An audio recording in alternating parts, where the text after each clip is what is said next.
이번처럼 자료를 부실하게 안 낸 적이 없습니다. 당연히 내야 될, 그리고 또 자기가 아까도 이야기했는 거 있지 않습니까?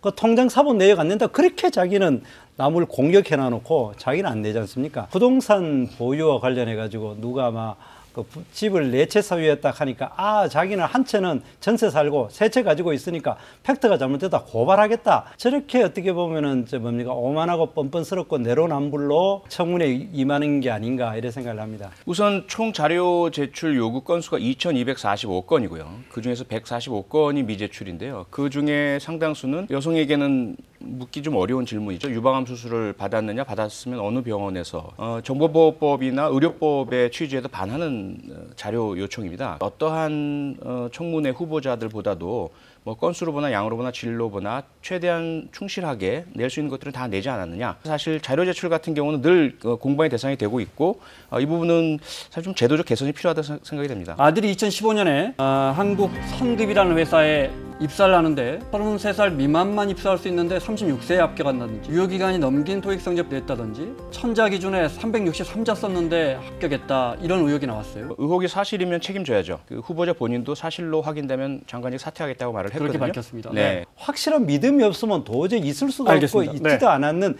이런 사안이라고 저는 생각합니다. 알겠습니다. 조응천도 역시 그 수사 대상에서 제외했습니다. 결국 우리가 야당 입막음용 수사라고 주장하는 논거가 되는 것입니다. 정치보복 프레임을 외치는 것은 물타기에 불과합니다. 당연히 4명을 다시 같이 수사선상에 올리는 거 업무에 있다 하면 그래야 되는데 특정인을 뺐어요. 그런데 또 문제가 되고 있는 거는 KBS가 3월 24일 날 그 단독으로 특집을 했는데 압력을 넣은 사람은 조응천이라고 아주 그냥 라는 경찰의 진술이 있었습니다. 예, 경찰이 있었죠.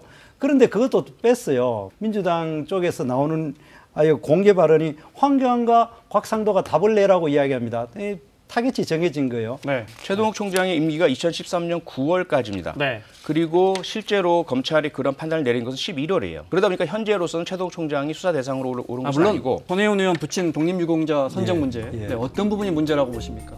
해방 이후에 이분이 남노당 활동을 하고 북한에 가가지고 간첩 교육을 받아와 간첩 활동을 했다. 이것 때문인데 이번에 다시 이제 그 기준을 바꿔가 해방 이후에 사회주의 활동을 해도 보훈 대상자를 한다. 그렇게 되는데 간첩 활동은 아직도 여전히 현재 기준에서는 보훈 대상 될 수도 됐는 거예요. 손혜원 의원의 부친께서 간첩 활동했다? 근거가 없습니다. 그냥 경찰관 한두 명의 진술밖에 없다는 거예요. 그거 가지고 사실은 그런 서훈에 있어서 영향을 미친다는 것도 옳지 않죠. 알겠습니다. 자.